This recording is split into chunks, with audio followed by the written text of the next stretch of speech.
Determine the percentage of each component in 10-gram mixture of NaOH NaCl dissolved per 500 cm cube against 0.1 molar HCl solution by volumetric method। हमारे पास experiment है जिसमें हमने क्या करनी है जी, percentage find out करनी है NaOH और NaCl की, क्योंकि हमें मिक्सचर इसका प्रोवाइड किया गया है। 10 ग्राम मिक्सचर हमें प्रोवाइड किया गया है, कितने में हमारे पास है जी, वॉल्यूमेट्रिक फ्लास्क कितने वाले में हमारे पास मौजूद है, ये 500 cm क्यूब में, ठीक है। और यहाँ पर हमने स्टैंडर्ड सोल्यूशन जो है वो क्या यूज करना है जी, 0.1 मोलर HCl सोल्यूशन, और वॉल्यूमेट्रिक एनालिसिस से यानी कि वॉल्यूमेट्रिक मेथड से हम इसको डिटरमिन करेंगे। प्रिंसिपल फर्स्ट ऑफ ऑल क्या होगा, हम कहते हैं जी हमारे पास एसिड बेस, इनको हम टाइट्रेशंस कहेंगे, जिसमें क्या होगा, एसिड हम 0.1 मोलर HCl सोल्यूशन यूज करेंगे, ठीक है, और बेस हमारे पास क्या है जी, NaOH है, ठीक है।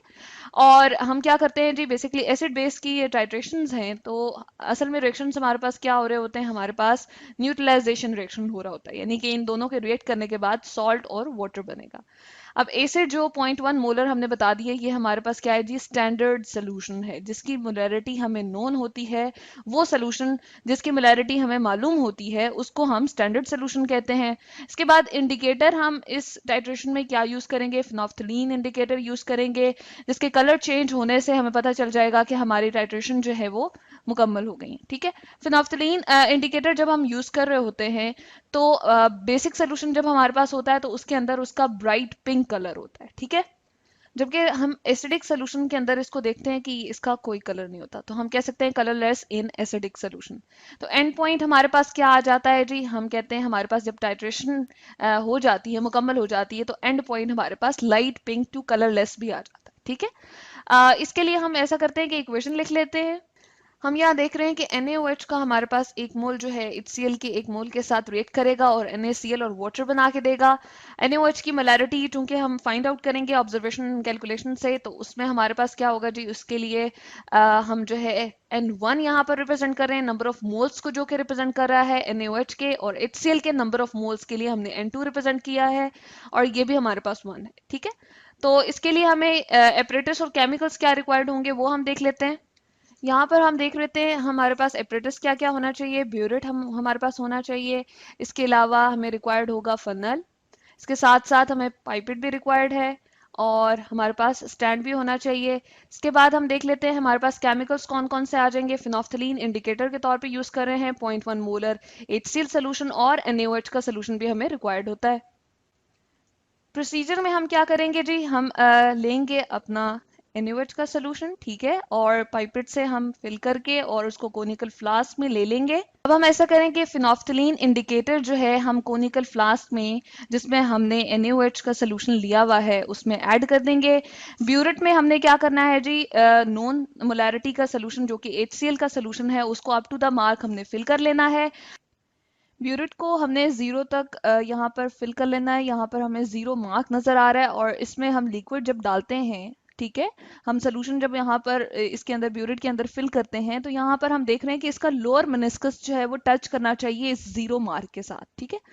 तो इसको हम कहते हैं कि इसको हमने up to the mark fill कर दिया है, ब्यूरेट को हम यहाँ पर up to the mark fill कर लेते हैं।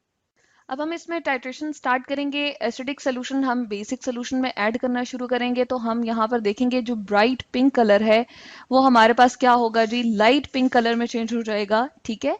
और हम क्या करते रहेंगे, ऊपर से अपना एसिडिक सोल्यूशन जो है वो इसमें ऐड करते रहेंगे। हम यहाँ पर देख रहे हैं कि हमारे पास ये ब्राइट पिंक कलर था शुरू में, और इसके बाद जब हमारे पास एंड पॉइंट आता है, तो एंड पॉइंट हमारे पास आ जाता है, हम देख रहे हैं कि हमारे पास बिल्कुल ये सोल्यूशन जो है लाइट पिंक कलर में चेंज हो गया है, ठीक है। तो इस तरह से हम क्या करेंगे जी, 3 कंकॉर्डेंट रीडिंग्स जो है ब्यूरेट पे नोट कर लेंगे, और इनिशियल और फाइनल रीडिंग लेके और हम अपनी कैलकुलेशंस करेंगे। इनिशियल रीडिंग जो हमारे पास ब्यूरेट पे आ रही थी वो जी थी हमारे पास 0 ml, ठीक है, यहाँ पर हम लिखते हैं। और उसके बाद जब हमारे पास हम कहते हैं कि ब्राइट पिंक कलर जो है वो जस्ट कलरलेस या लाइट पिंक कलर में चेंज हुआ था, तो फाइनल रीडिंग आ जाती है हमारे पास जी 10 ml, ठीक है। फर्स्ट रीडिंग हमारे पास ये आई थी, जब हम क्या करेंगे, फाइनल रीडिंग में से इनिशियल माइनस करेंगे, तो हमारे पास वॉल्यूम ऑफ एसिड यूज जो है वो क्या आ जाएगा, 10 ml। ठीक है। उसके बाद हम 10 ml से ही अगेन क्या करते हैं, स्टार्ट करते हैं, नेक्स्ट अपनी रीडिंग लेना शुरू करते हैं। दोबारा से हम क्या करेंगे, फिलअप करेंगे कोनिकल फ्लास्क को बेसिक सोल्यूशन के साथ, उसमें इंडिकेटर के 2-3 ड्रॉप्स ऐड करेंगे और ब्यूरेट से एसिडिक सोल्यूशन ऐड करना शुरू करेंगे। तो हमारे पास आ जाती है जी फाइनल रीडिंग 20.1 ml आती है। ठीक है, तो हम यहाँ पर लिखते हैं कि हमारे पास आ गई। अब जो वॉल्यूम ऑफ एसिड यूज हुआ है वो कितना है जी, वो है 10.1। ठीक है, यहाँ पर हम लिख देते हैं 10.1 ml। उसके बाद हम क्या करेंगे, 20.1 ml से स्टार्ट करेंगे अगेन। यहाँ पर हमारे पास ये इनिशियल रीडिंग होगी। नेक्स्ट हम क्या करेंगे, टाइट्रेशन स्टार्ट करेंगे। तो हमारी क्या आती है जी, इनिशियल रीडिंग 20.1 ml होती है और फाइनल रीडिंग हमारे पास क्या आ जाती है जी, 30 ml आ जाती है उसके लिए। ठीक है, जब हमारे पास लाइट पिंक कलर आ जाएगा या बिल्कुल कलरलेस की तरफ वो हमारे पास सोल्यूशन कोनिकल फ्लास्क वाला हमारे पास जो है वो कलर अपना शो करने लगेगा, तो वो हमारी फाइनल रीडिंग होगी। तो इस तरह से हमारे पास जो वॉल्यूम ऑफ एसिड इसके लिए यूटिलाइज हुआ वो 9.9 ml है। और जब हम एवरेज कैलकुलेट करेंगे तो ये हमारे पास आ रही है जी 10 ml।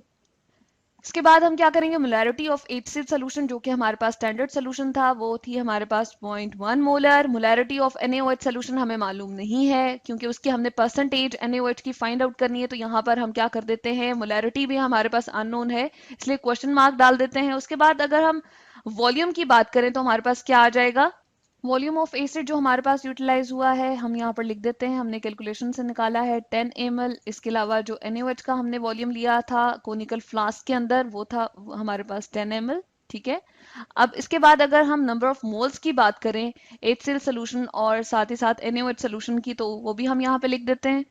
दोनों हमारे पास क्या होंगे जी, 1 1 मोल होगा। हम कैलकुलेशन करते हुए हम यहाँ पर क्या यूज करेंगे जी, मोलैरिटी इक्वेशन यूज करेंगे। एसिड हमने इस तरफ को लिखा है, ठीक है, M1V1N1 हमने यहाँ पर लिख दिया इज इक्वल टू M2V2/N2। यहाँ पर बेस के लिए मोलैरिटी, वॉल्यूम और नंबर ऑफ मोल्स रिप्रेजेंट होंगे और यहाँ पर एसिड के लिए। ठीक है, 0.1 मोलर हमारे पास HCl सोल्यूशन था। हमने देखा कि जो वॉल्यूम ऑफ एसिड यूटिलाइज हुआ था वो 10 ml था, जबकि इसके नंबर ऑफ मोल्स जो थे वो 1 थे। ठीक है, केमिकल इक्वेशन से हमने देखा था।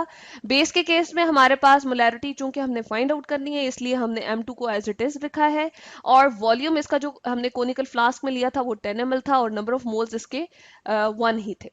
जब हम रीअरेंज करेंगे इसको तो हमारे पास कुछ इस तरह से हो जाएगा, M2 को हमने फाइंड आउट करना है, 10 उस तरफ जाके हमारे पास यहाँ डिवाइड हो जाएगा। ठीक है, 0.1 into 10 into 1 divide by 10 into 1। ठीक है, तो ये हमारे पास कैंसिल आउट हो जाएगा, 10 इससे 1 1 के साथ कैंसिल आउट हो जाएगा। तो हमारे पास मोलैरिटी ऑफ NaOH सोल्यूशन क्या निकल आएगी, 0.1।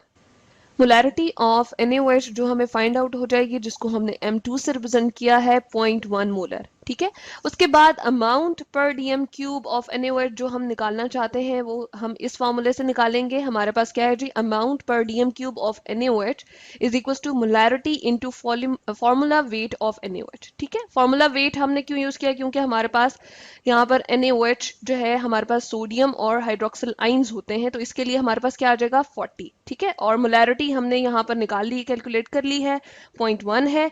तो क्या आ जाएगा हमारे पास, अमाउंट पर डीएम क्यूब ऑफ NaOH जो हमने टाइट्रेशन की है और उसके अकॉर्डिंग हमने निकाला है वो है जी 4 ग्राम पर डीएम क्यूब।